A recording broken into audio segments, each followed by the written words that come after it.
right here. Yeah, I got my hard copy. Hang on a second, let me figure out. Got a microphone? One is just over here. Do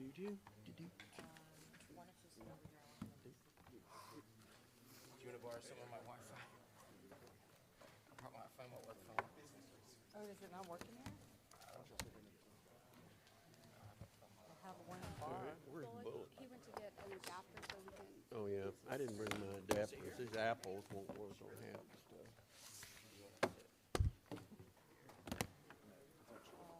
Dude, I gotta get up at like 2:30 in the morning. Which is fine. You're early. Sorry. Tomorrow? Yeah. I gotta go to Corpus tomorrow. Good morning. I've got a whole host of things to talk to you about at some point today. For real? After today's session, once we wrap up. None of it's super pressing. Oh, right. I'll say this, none of it's super pressing to me. Oh, To the in people. Corpus? Why in Corpus? Yes. Uh-huh. Do they meet in random places? We're having a conference right now. Yeah, I didn't know people even had a conference. I'm gonna be charged.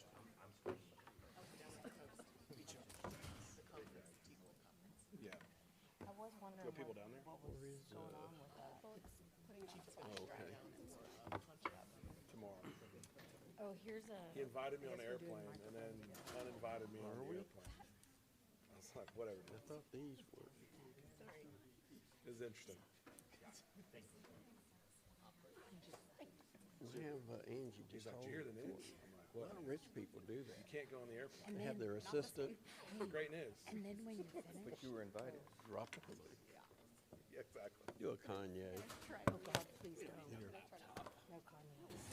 No dead laptop. I got one here. This All one right. right here, It's easier if you just didn't have it. I'll start a rendition. I did it my way. The old Sinatra songs. How are y'all today? We're doing great. Very good. Well, we are ready when you are. We got to transfer everything to a thumb drive. Bernard, on the microphones, so these are the recording microphones, the handheld are for the audience? Is that correct? Okay, good. This is the recording microphone? Yeah, and the handheld is for, so that the audience can hear. All right. They've got one already. Are we on YouTube today? Okay. You can't change the date on there.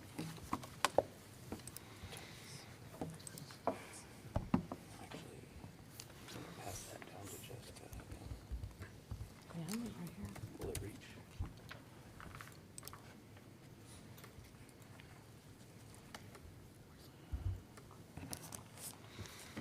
We just got to transfer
You going forward with 16? Yeah, we're just trying to get They're putting it up on the screen Just so get it up, people okay. could see it. All right, Yeah. that's kind of what I thought was going on. I don't know how it works. I got my people working on it All right. that are smarter, 40 years younger than me. We don't doubt that. 50 years, I'm sorry. That's sad. That's so sad. rude. I'm glad to get this far, though. Who would have ever thought it? It's just 40 for me, though. Just 40? Yeah. Now that I found Yeah, out now your that real age? Yeah, now you know how old I actually I am. thought she was 20-something. I was impressed. I'm glad you look that young. Me too. Ron. Yeah, Me too. thank goodness. You would have thought, I thought you were 60. That would have been worse. Way worse.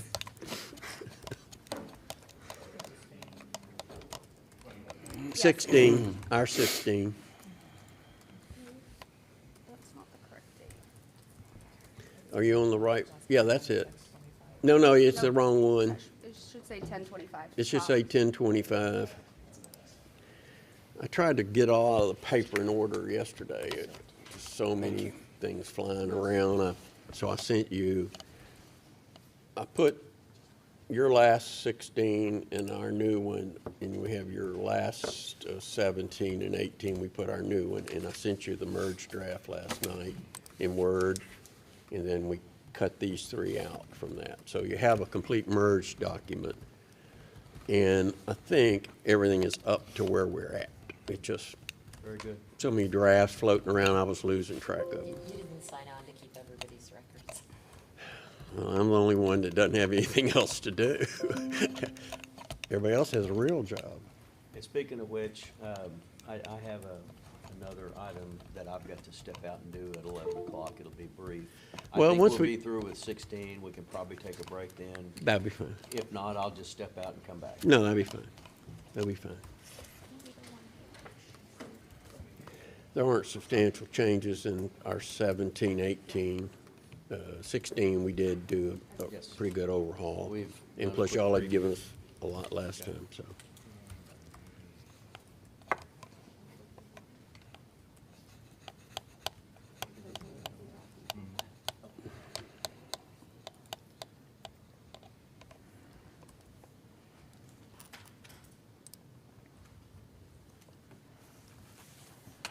Have you gotten the cadence to work for you? Doo-dee-doo, doo-dee-doo. I did settle Dallas. Good to hear. The council, I think, is voting The today. details of it. Very close vote, though. 886 to 37. Who's doing that from the city staff? Still Aya? I is, Anybody else? they had another lady lawyer in there, but I didn't know her from the city attorney staff, but she pretty much handles that, and John Fortune. Yeah. She's very thorough. I did go look up her salary. I was looking for something else, and it said city salary, and I thought, well, there's a lot of money on the other side. Not for everybody, just, a few. Understand. No, she did a very good job. Fortune in a long time. I really like him. Personable, but he has a job to do, Yes. and he does it. He'd probably be the next city manager, I would suspect. He's a pretty young guy. He is. I said, look up his salary too, and I'm really impressed. All right.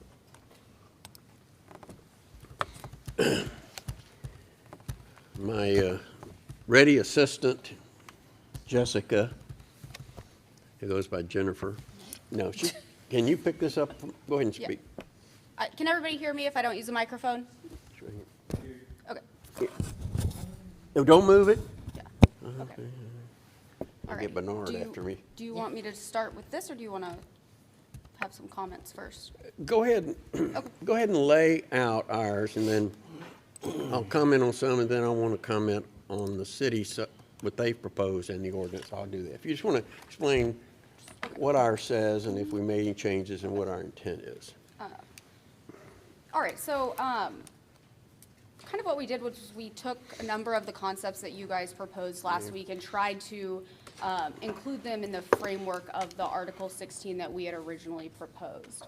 So you'll see some things that look fairly similar to some of the concepts that you guys presented yesterday or last week. You'll see some of the things that we had originally presented, and this is kind of an attempt at combining those two things and kind of coming to a mutually acceptable way of kind of working within civilian oversight for this police department. So I'm not going to go through every single thing that is kind of redlined here as you've seen it before. Kind of the highlights are we reintroduced the anonymous complaint definition, mainly just to ensure the inclusion of the chain of command reporting policy portion, as well as the mandatory reporting requirements under CCP. Fully agree with the importance of including those and clarifying how that should operate within the contract.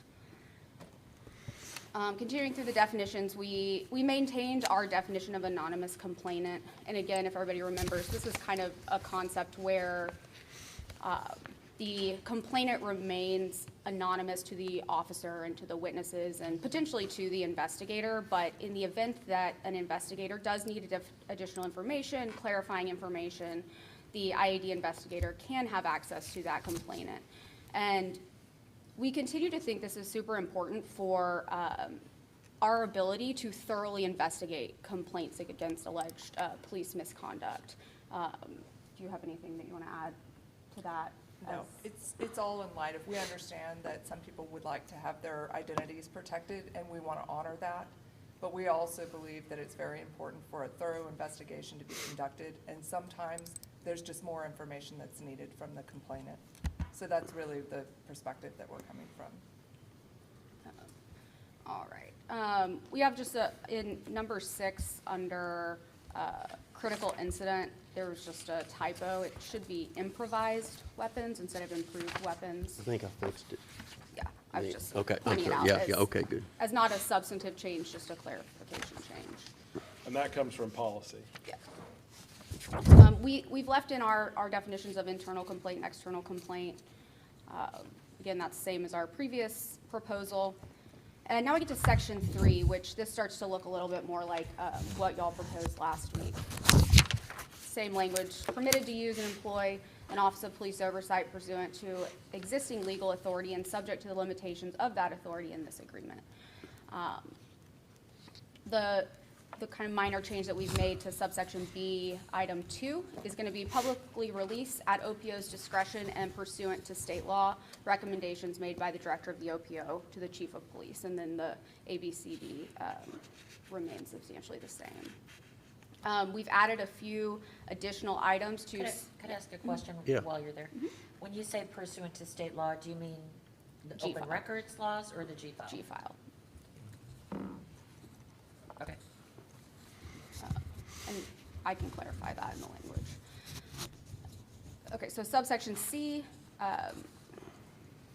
we've added a couple of items, and it's really just, we took them from other portions to kind of put them in this one place, so it's very clear on what the Office of Police Oversight is limited in. Number 1 and 2 are the same that you guys proposed.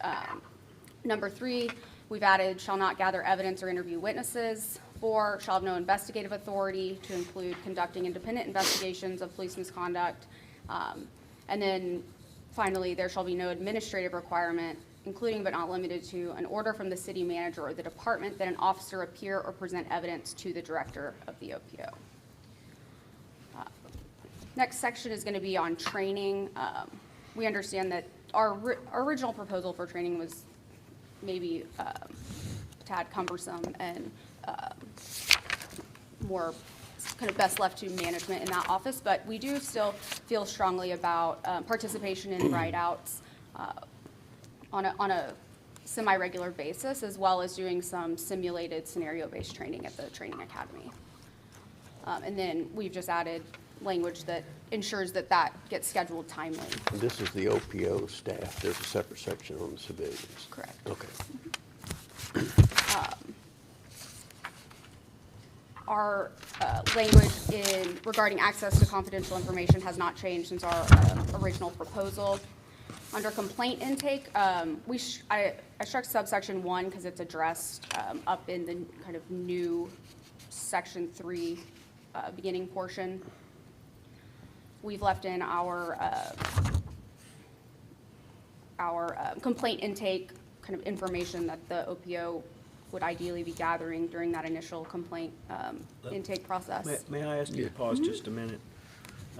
Tell me what unfettered access but not intended to imply carte blanche. Can you either give me examples or help me understand what it is that you're trying to leave out of access? So just kind of like the random checks and kind of spot checks, audits of body camera, DMAV reports, things like that, that are not already the basis of a complaint. Can I expound on that? So some of our membership feels that in the past, while the association and our membership have absolutely no issues with oversight, I've said that a million times, right? We've bought into oversight as an agency for 20-plus years. We want investigations to investigate the things that are being complained about. And we want that oversight of the internal affairs process to focus in on these things that are being complained on and that should be investigated. And the fear amongst some folks is that, if I get complained on for any one thing, that my entire body of work is now just subject to a fishing expedition. Is that fair? Yeah, thank you for the answer. Yes, sir. Okay, so again, under complaint intake, subsection 2, I know there's been some discussion, disagreement on how the classification process works. So this is kind of our attempt to memorialize it in the contract. And what we think is a fair kind of solution to the classification matter is that based on the information provided during the initial complaint intake, the OPO may make a preliminary recommendation to internal affairs that a complaint be investigated and the classification of that complaint. However, we would like that classification to be redacted from the public publishing of the complaint by the OPO.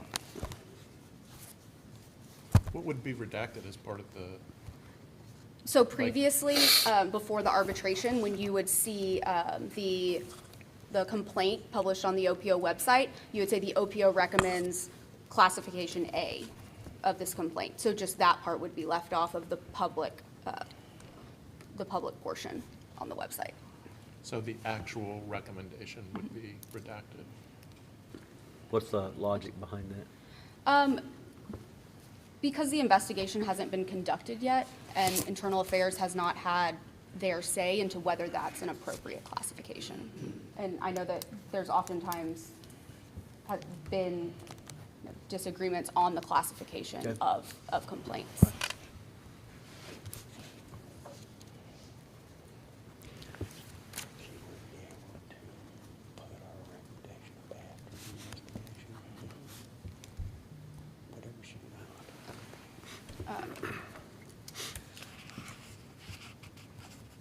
The next section that we have made a change to is access to investigation interviews. And I know that participating in the investigation and asking questions is something that was proposed last week, and kind of where we stand with that at this time is we would like for the current system to remain in place where kind of a sidebar occurs between the investigator and the representative from the OPO office regarding the questions that the OPO feels are necessary or relevant to the discussion and investigation, at which point the Internal Affairs investigator maintains that kind of sole discretion as to whether the question is asked. But in that conversation, the investigator would need to provide a reason and explanation for why they're not proceeding with the questions that the OPO is asking.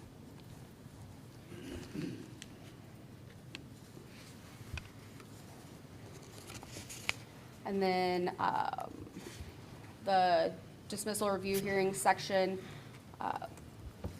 we're fine with the director of the OPO or a representative of the OPO remaining in the room during the chain of command discussion on discipline. However, that would be in an observation capacity only, and there would be a confidentiality requirement that would have to be upheld for anything discussed, read, written, said in that room. But we have, that, we believe that just furthers the purpose of the oversight body, is they're in there, they're able to observe that process and that discussion between the chain of command on final discipline decisions. However, not be a participant at that point. Are y'all concerned that the chief's decision-making is going to be improperly swayed by their input?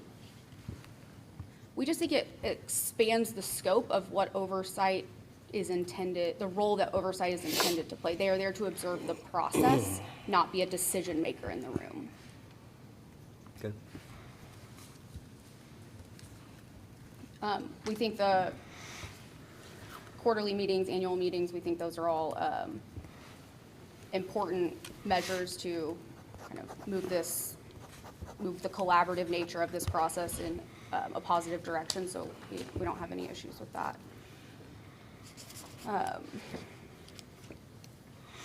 Civilian review panel, there's really no changes from our prior presentation. Let me ask about the annual meetings. What did you change there from ours? Oh, nothing. Okay. We added it into our draft good. because it wasn't That's why I was in putting, it all right. previously. Yes, sir. So I'm with you on the civilian panel. It's essentially the same as Yeah, before? so, yeah, there's no substantive changes to that. We agree with them on the 20 hours. Yeah, the training, we're happy to mirror the training that you guys proposed for civilian review panel, the 20 hours and the So the subjects presented. OPO training is enhanced, as we looked at earlier, right? It's A little actually- bit more than this? So the OPO training is actually a little bit less. Okay. as Than for a- the panel? Yeah, as a kind of a city department, that felt a little bit more of like a management decision for the director of that office to direct the training that is necessary to function in the role that they serve.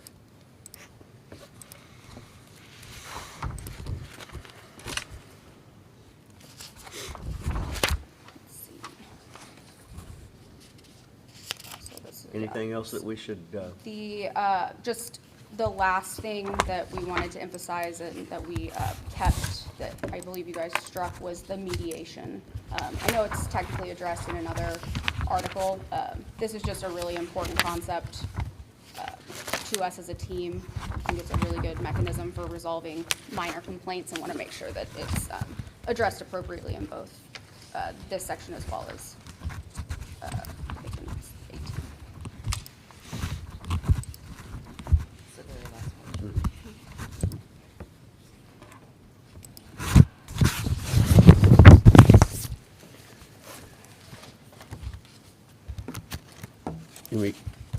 You have any other, I know you don't have right now. I want to talk about a couple other things while we're on this, and we can break for you to make your call, and we'll come back and do. or we can go on to 17 if you want to. We've still got some time. Let me speak on 16 while I'm here, because this is more of the substantive stuff that's here. And these are more, I guess, observational.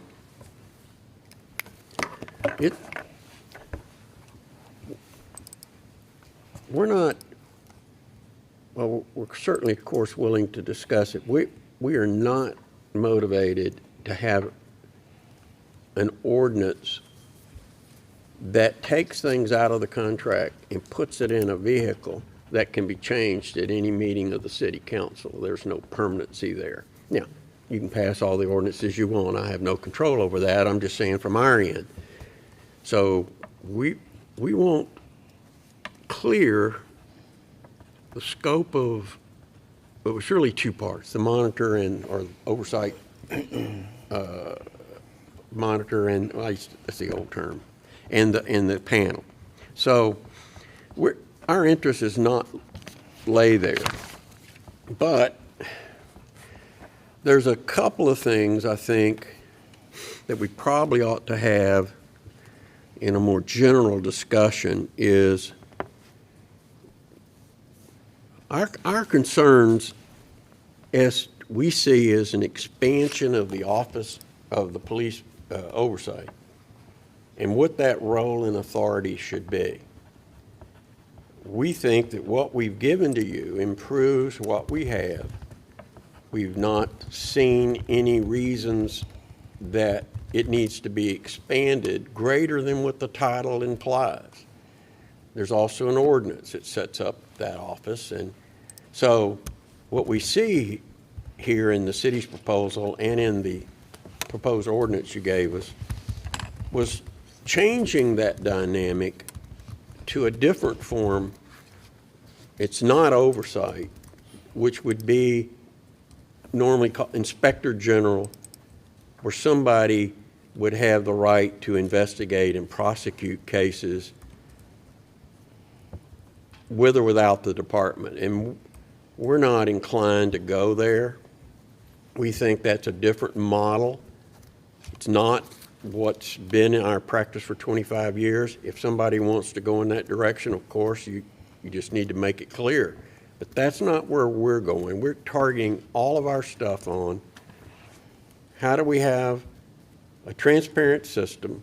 And I think, and I'll just, speaking off the top of my head, who does a Office of Police Oversight represent? They're not the city manager's representative. So there's language that confuses that they're here. And I'll use the word she because it previously had been a female. Whoever that is, she isn't there to represent the city manager. She's not an investigator for the city manager. She's not an agent of the city manager. But we've accepted that role in looking on behalf of the public at the process. We also realize that people may not want to come to the police department to register a complaint. We're okay with accepting that and giving people guidance on how to get whatever their complaint heard. And we've been okay with both the oversight and the panel seeing what goes on in these internal affairs investigations. And they kept it confidential. But it's not the role of the oversight director to start interrogating citizens, interrogating officers, subject and witness, doing her own independent investigations. Now, if she doesn't like what she sees, she has a right to complain to the chief. She has a right to put it up to the public. She's got a right to do whatever they want if she thinks there's something going on that should be of concern to the public. So as we stay within the bounds of transparency, well, she's not there to hold anybody accountable either. That's up to the manager, the chief, and the city council. So, but she's there to look on behalf of the public and say, this happened. I think this could be done better. I have some recommendations. I don't think this is working. Or whatever it is, there's a right to bring those complaints public. We've not tried to deal with any of that. Where I think the pushback has come is exceeding that role and seeing the director's job as some investigatory authority, and she does not. I don't see it. And watching and interfering in internal affairs investigation, go back, I guess I have to keep restating this. These are administrative rule violations. It has nothing to do with the law, the courts. We have state and federal courts looking at the criminal, CID. These are rule violations. You brought in as an officer for a rule violation. And now we're going to look at whether you violated those rules. And I'm okay with that. So I think if we stay inside of what's transparent, some things are confidential. I mean, that's true all through government. Executive session of the council up to you're in the National Security Agency. There's confidentiality things, there's public things. So the language that you have proposed seems to remove that. And anyway, I'll stop there. You understand what I'm saying. And I want to come in on one more thing, and you made this last week, and I didn't say anything. The current language that we live under does not allow people who have been convicted of, I'm transferring now to the Civilian Review Board or panel, if they had prior felony convictions. And you made a comment, I know you're speaking extemporaneously, that the school of thought that who knows better about policing than someone who's been arrested and sent to prison. But our language and the current language in the agreement says you're a convicted felon, you can't be on this panel. Other than that, there's not a lot of requirements. And the scope of the Civilian Review Board is to allow citizens appointed to look at the process. We've given them, they have lots of access, more than most places. They can come, they can look. We have some confidentiality requirements. But they have to be people who are, at least on paper, unbiased. So I would ask this, if I sue my doctor for malpractice and then I want to be on the state medical board, I probably wouldn't be the person put on. In fact, if you're not a doctor, you're not going to be on their review board. And I don't think they let disbarred lawyers, well, they know a whole lot about the legal grievance system. They don't get to be on the grievance board determining what happens to lawyers. I'd have to look at that, I don't know. I'm not aware. I think they're all lawyers on there. No, they're citizens. Okay, well, let me know if there's any disbarred lawyers making decisions on disbarring other lawyers. And the second is, I think it raises the greatest unknown that someone could injure or kill a police officer and be on this board. There is no end game on what you put on the table. So there are, if you have a felony conviction, I understand you know a whole lot about the criminal justice system. You're welcome to express your opinions, but being on a board that's there for unbiased lay people to look at that and report back to elected officials and the public that they are looking at these cases and making their recommendations, all inside that framework is open, of course, for discussion. And I would just point out, even though we're not interested in your ordinance, if in this nobody can, you're not reading it, but you have this one sentence in Office of Police Oversight.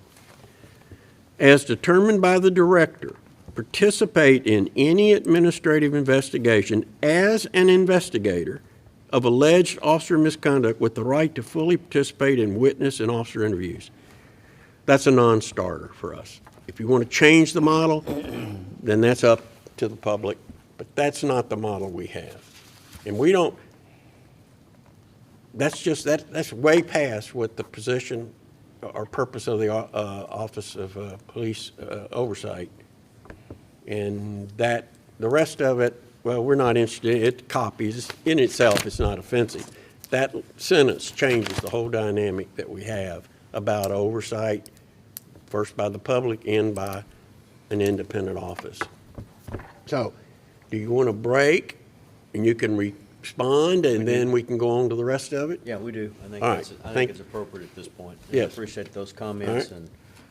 and, Just the way that text that us helps when you're us ready. frame up the critical distinctions between our perspective, what we're asking to do, what the public is expected to do. So we will go back and revisit that, let you know shortly about when we can be back here to look over the other items that are on the table for. All right, let me know.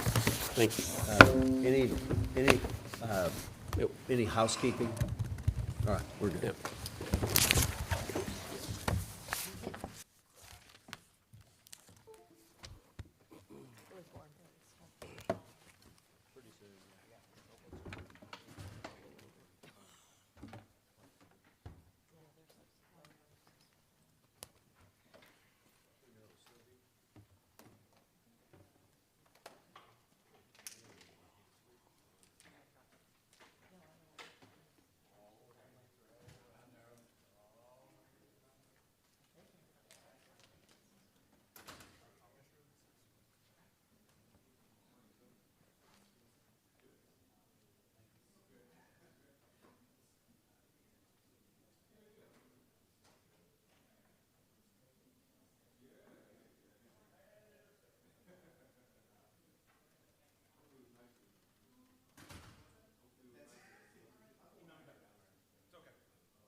successful in buying your patients with the pizza?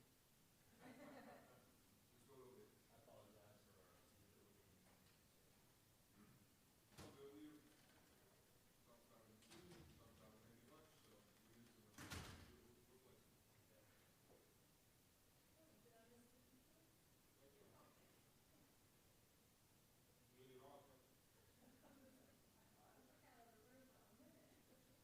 So are you involved in the San Antonio? Who's down there?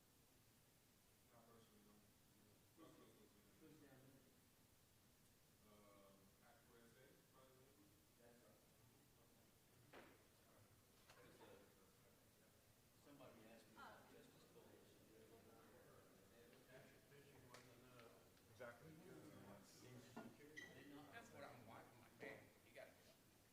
Well, you gotta get up every day. Well, just look at all the policemen that leave and don't do anything. They look 90 years old, then they're, I'm about like, if we had two younger than me from Mesquite PD, both died, you know, they were my age, we all worked and they just, that's it. Yeah, but they don't do much. They don't know a big fishing boat, $1 million fishing boat. I'm not naming names. I've heard about this fishing boat for a while. Oh, Can't keep your facts straight either. let's just say this, Russian oligarchs think it's too big for them. It was seized right off of Portugal, and then they went ahead and released it, realized it was Lowell, not an oligarch. Do I need some? Yes. You might. I usually take 4. Jessica, why are you back there? You did good. You come back up to the front. Oh, no, you just want to get after her. She wants to sit in the back. She's my backup. I just want to see what happens. How about the future assistant chief? Maybe chief. No, no, sir. I got Angie, I'm prepping her. Oh, your old team gave up and you're it? Nah, they're running around in circles. My part's ready to roll. So. All right.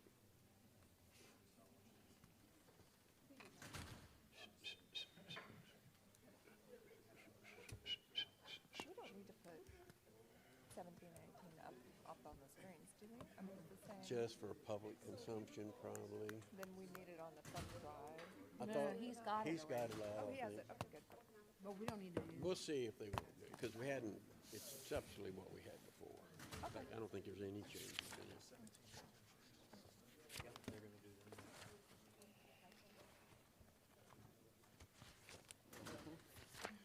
Do you need us to put 17 and 18 up on the screen?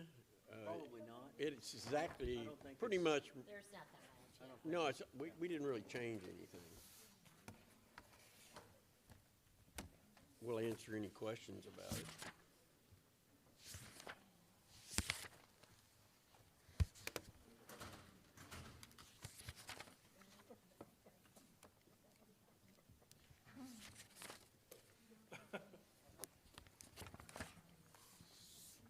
JJ, I finally got signed up for that class. Working on it. I mean, you give me a task to do. The mandatory class, I finally got a cadence to 9:14. So, I don't have class. We'll be able to take it in. I don't know. So tell Chief Perry he doesn't have to worry about me anymore.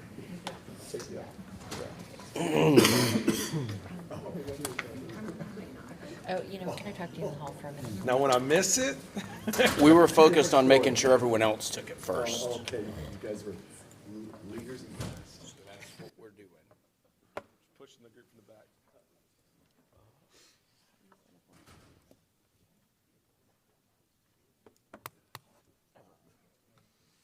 I mean, I got to it. When are you doing it? I can't do Friday.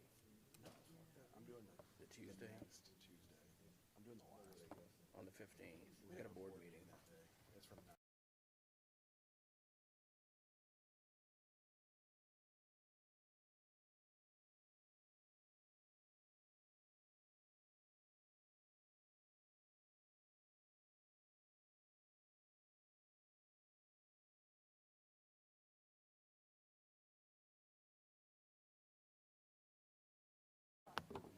This would work.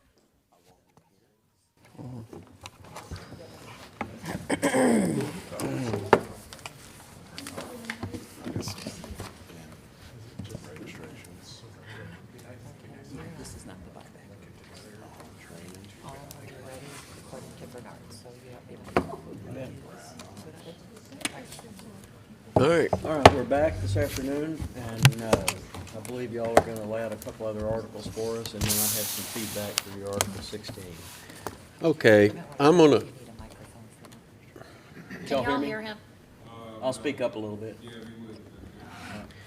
all right, nothing substantively has changed. Article 17 is protective rights. We added a definition of anonymous complainant, which was a new definition we put in 16. Do y'all have a PowerPoint for, no?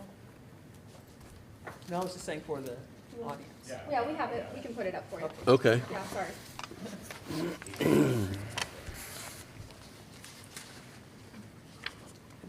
I'm sorry I misled you on that. well, that's all right. We have it ready. I did too.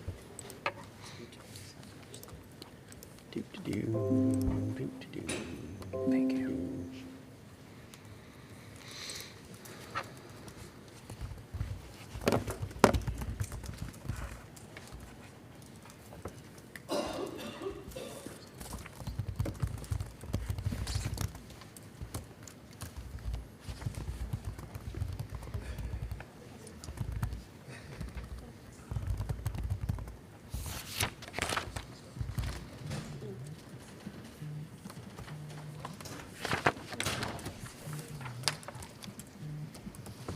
So Ron, remind me to tell you after this what Lowell's response was to what you gave us for the plates. I thought it was pretty fair trade. Yeah. I will tell you privately. what Well, his we don't response need a was. public discussion. We just need to talk to our food provider who brings food but brings no forks, spoons, or plates, or napkins. And he goes, I don't have them. So we scrounged up the spoons and forks, and then y'all had some plates, and so it worked out.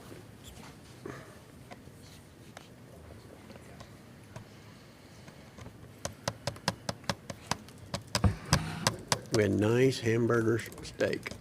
Actually, it was well done. Mashed Yeah. potatoes, yeah, it was food was good. Green beans. Green bean, I didn't eat those. We had green beans. They said hold it in your hand, right? Yeah, I don't know what the deal is with vegetables. I think my mother made me eat them, and I just had an aversion to them.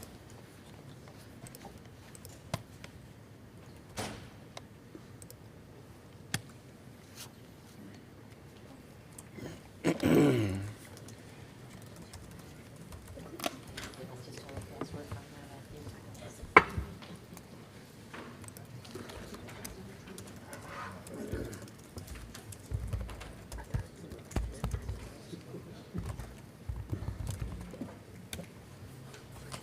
I liked it better when you met than I mailed you our changes or delivery, and then I'd wait a couple of weeks, I'd get the return, then I'd mail them. Now, it's exchanging while you're talking. Yeah. Different world. Mr. Chisholm's back there. All right. Just go down just a little bit. There, we'll stop right there. I think all of these, if they're in, I didn't mark whether it's different from our prior proposal, but it's all roughly the same. In Section 2 definitions, we added that anonymous complainant, which was language we added to our Article 16 civilian oversight. So we use anonymous complaint, which we hadn't changed, and then anonymous complainant. And in, which would be the new F, it's our position that investigator is a sworn, it's not an agent, but a sworn employee of the department or an independent investigator as laid out in Article 16. So there are provisions for the city manager to have an independent investigation, and there's language for the OPO to request such an investigation from the city. So we don't believe that we start putting the word agent, we think that's just watering down people that can come in to the process who are not already set out, like the civilian review panel or the OPO or employees. So I'm not sure what an agent is, but we do know that you're either a sworn employee, which is the internal affairs or police supervisors, or you come up as an independent investigator as set forth in the oversight. All right.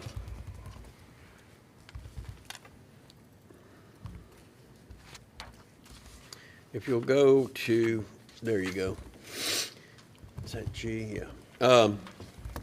The current contract had said when the chief is notified that the panel plans to review a case involving a critical incident, which we've described, we took out or allegations of a civil rights violation. There's already vehicles for that outside the review process, both with the state, you can file with the city, or you can go to the federal government. But when you look at the Article 16 language for the panel, there is in an oversight capacity to look at critical incidents. They're not looking at, I was out of my district, or I left my hat at home. They look at critical deals. Otherwise, I mean, there's thousands of employees, they're volunteers. So staying inside the scope of the oversight panel, the definition of critical incident is defined. And in I think that's just a grammatical change. All right, if you'll go to section 5, the new C,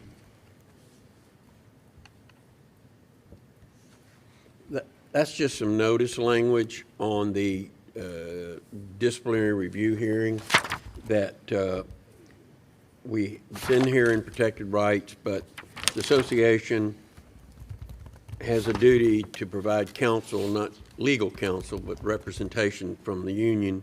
And this just says that association will get written notice prior to those hearings, so the officer may request a union representative be with them. Yes, ma'am.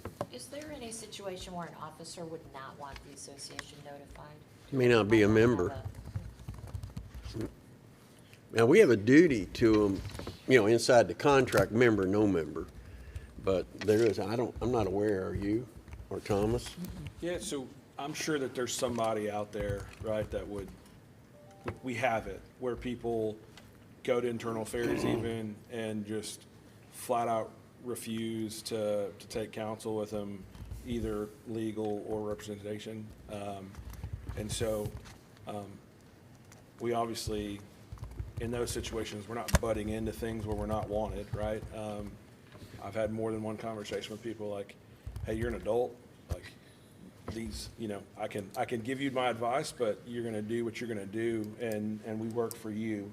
Part of this, part of the inclusion of this as well, we've had a few situations where officers are being pulled in for disciplinary meetings, and because the chain of command has already made up their mind that they're just going to issue low-level discipline to the reprimand level, that there is a belief amongst some people that you don't have a right to representation in those situations, to the point where we've had some people that are still on probation called in and told to either quit or get fired at kind of very informal, thrown together disciplinary meetings that are happening without representation as well. So just our desire to number one, be notified if these situations are going to happen, and then number two, have the ability in the vast majority of the cases where our members do want the representation to be able to schedule that and attend with. Okay. All right, section 6, this is a deal breaker, insure. All right. Hopefully we'll agree on that, but we're open to any other Roget's thesaurus. We'll try to figure out what kind of sneaky things you put in here and talk to you about it as necessary. All right. Section 9. And I've got, if you have any questions about it, but I've got Jessica on standby if we need her. This just allows the parties, when they're trying to set up scheduling for an indefinite suspension appeal, that they can extend those periods by mutual agreement. Is that correct? I didn't, That's what it appears to say. oh, that's what I'm saying. I didn't draft this. We kind of more clearly define the timeline in which the scheduling of the appeal occurs. Currently, it's kind of just good faith, maybe 90 days, maybe 90 to 180. Just trying to be a little more succinct in the timing of the scheduling of these proceedings. Yeah.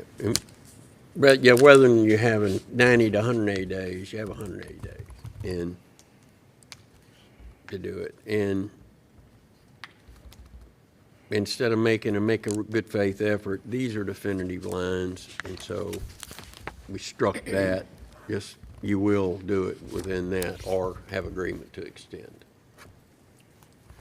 All right. I think we have one appeal that's still outstanding, and I don't say this to accuse the city of being at fault for the reason, but it's for a bunch of reasons. This young man's up over 2 years waiting on an appeal, so obviously not the case every time, but we would like to have the ability on the ones where, if we can agree to an arbitrator, let's just push that thing forward to get final resolution for these officers. And I was just gonna bring up, I think we need to have two different categories of addressing that problem. One category is where the arbitrator availability scheduling and the advocates on both sides scheduling is the problem, which I don't think we can write a good contract to solve that problem. On the other side of that coin, I think that you're talking about substantively, why can't this case go forward? Yes. And that's really the way I'm reading your proposed language here. Good. And we recognize that there's gonna be situations that come up, right? Like, I don't think anyone could have foreseen a global pandemic that's gonna Absolutely. grind things to a halt, right? And so, like, recognizing that, but also recognizing a member's right to getting his or her case heard in a timely manner. That way, if they are gonna come back to this agency and be reintegrated, that's not a situation where, it's overly lengthy for Right. an unnecessary reason, I guess. Okay. There's not a whole lot. If you go to 18.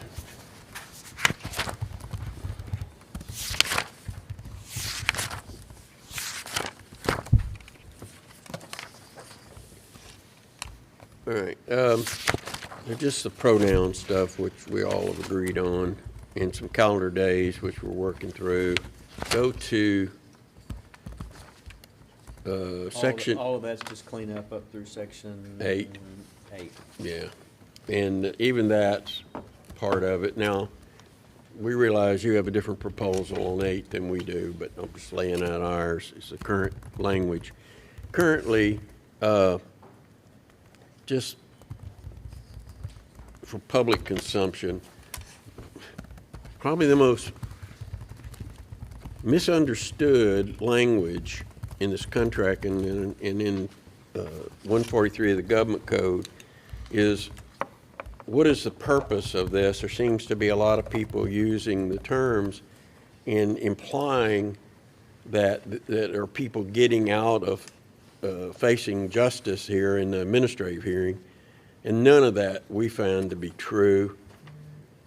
The state of the law was, up until the mid-1980s, was that if you're accused of departmental rule violation, the chief had 180 days from occurrence of which to issue discipline.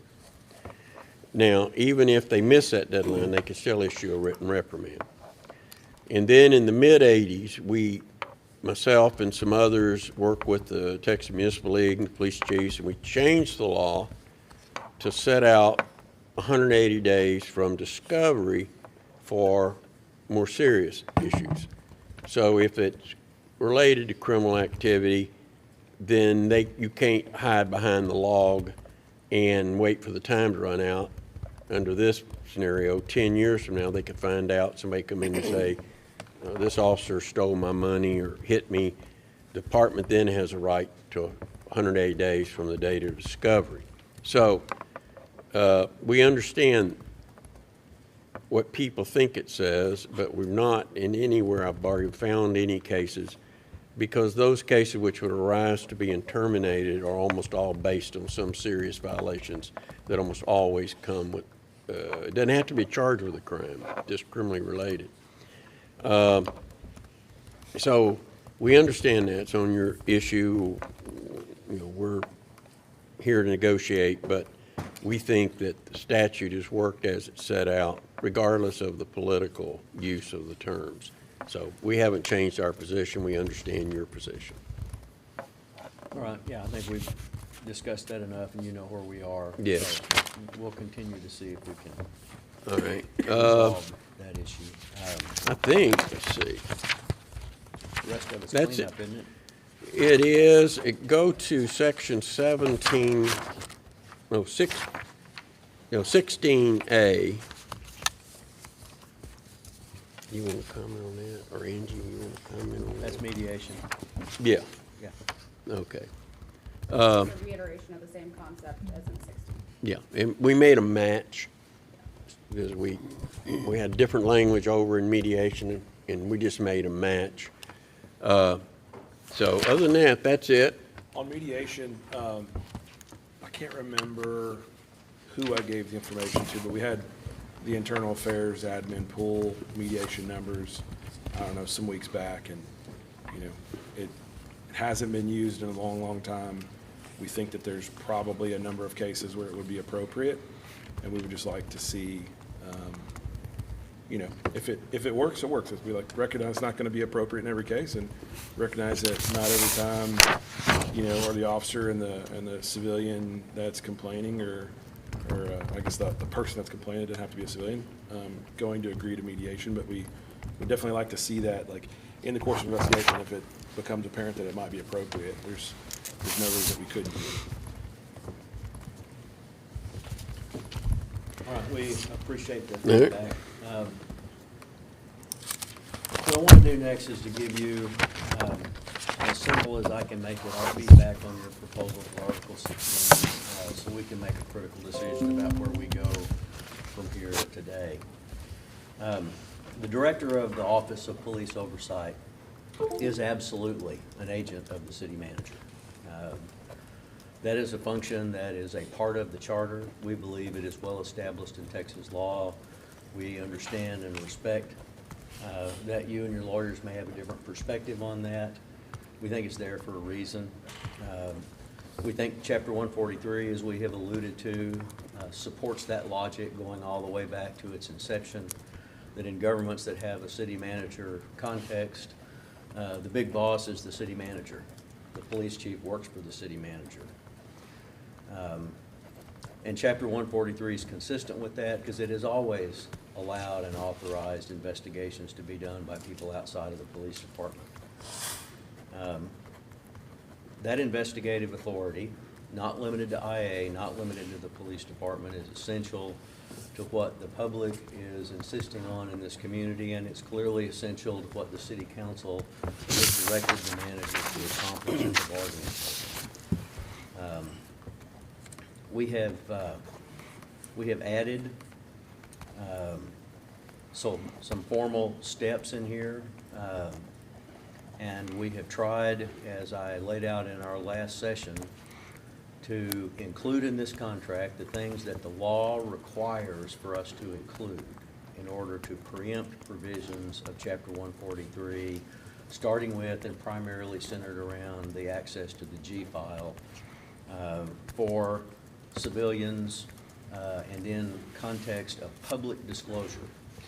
We do not believe that override in the contract or permission by the association to modify that statutory provision is or ever has been necessary for the city manager, for the city attorney, for the assistant city attorneys, and the other people in the chain of command of the police department to have access to that material and its utilization.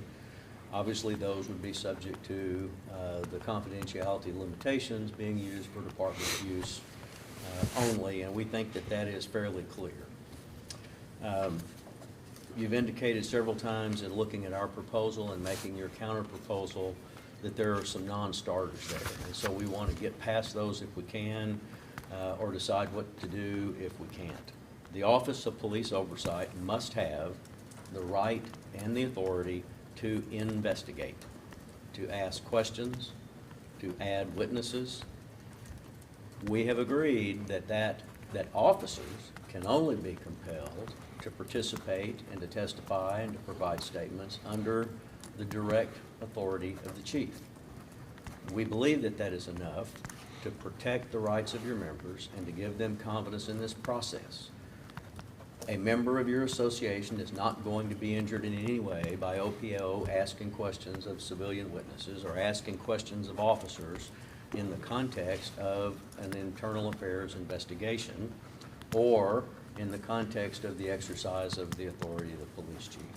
And as I tried to reiterate, and I encourage you to take this seriously, because I know from my conversations with Mr. Cronk that he takes it seriously. This is his deal. He fully intends to make sure that the Office of Police Oversight and the director of that department carries this out in the way that it should be carried out. And that's why we added in the provisions for the quarterly and the annual reviews and communications to make sure that happens. So I've already mentioned that the statute in the absence of a contract allows an investigation outside the police department. If we don't have a contract, I'll get to where we end up in the various scenarios and options that we have as we look at this. I would ask that you not continue to use oversight in the way that it has been used and known and implemented in the city of Austin since it was started. Everybody here at the table knows we're not in the same world as we were when we got the initial POFG report and started putting this process together. We think we should use the NACOL definition of oversight because it is the nationwide standard about what we're talking about. And we're talking about transparency, community confidence in this process, not just the police policing the police.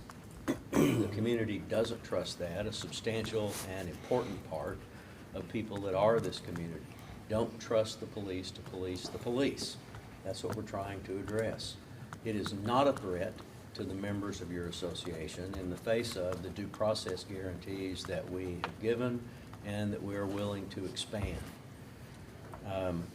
We actually went back and lessened the panel authority and scope to critical incident review as a result of our ask on increasing the scope of the OPO and putting that under an ordinance. The city should not, and I believe will not, negotiate to limit the city manager's inherent authority under the charter and under Chapter 143 to carry out this process. But we will certainly negotiate the limitations that we have put forward. We're willing to continue talking about what are the things that we should surgically say the OPO should have these limitations. The OPO representatives must be in the room for decision-making discussions. They will not make the decisions. They will not impose discipline. That is the chief's authority and prerogative. I am confident that the city manager expects that and will enforce it on a go-forward basis. So I personally believe that we can make this deal.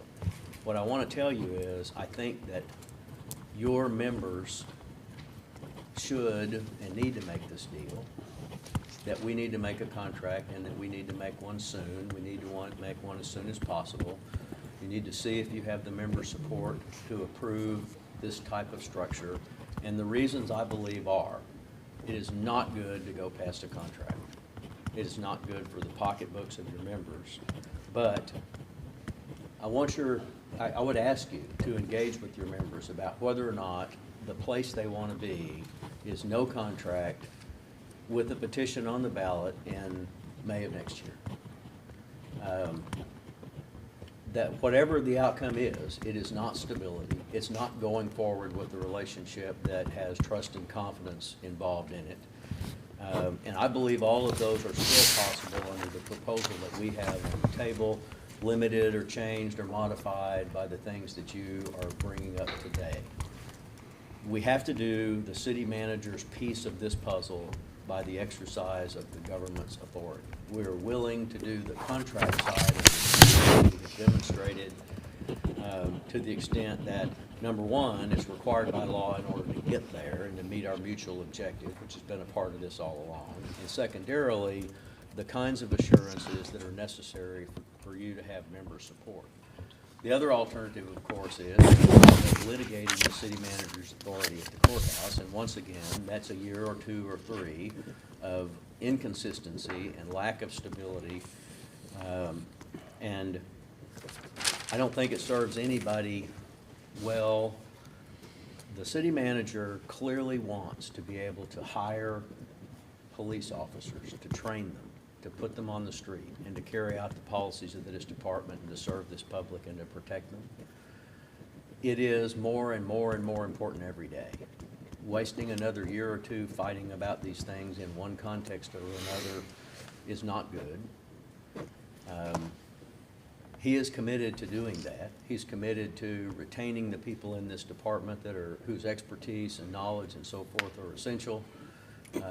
If we can make a contract that's fair on the economic side and keep people in place and start attracting people to the department and fill the vacancies that we have that are problematic, everybody is in a better place. So we need to know at the baseline if you can support a contract where the Office of Police Oversight is the prerogative of the city manager, subject to some limitations that are essential to your membership, but otherwise recognizing that authority, that the OPO will serve as the agent of the city manager, that the OPO will have authority to do investigations which essentially supplement or augment those that are being done by the police department and accomplish in a transparent way confidence in the police department by members of the community whose confidence we will not get in any other way.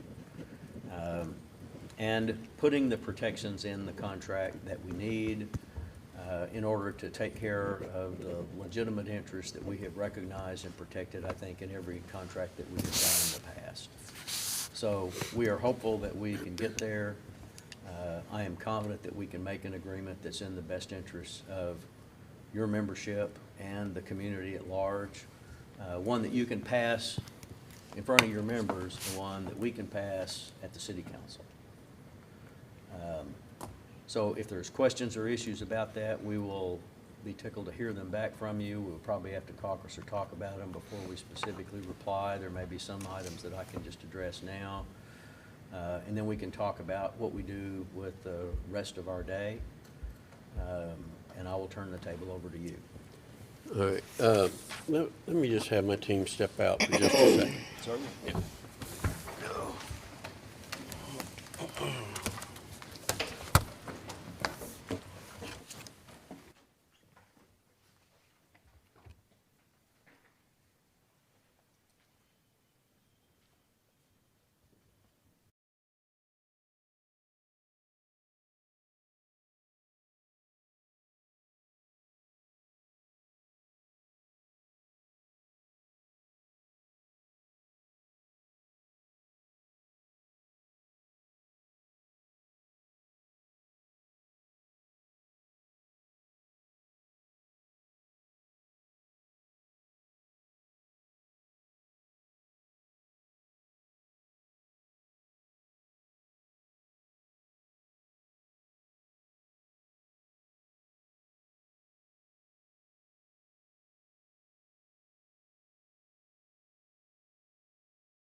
All right, this is what I would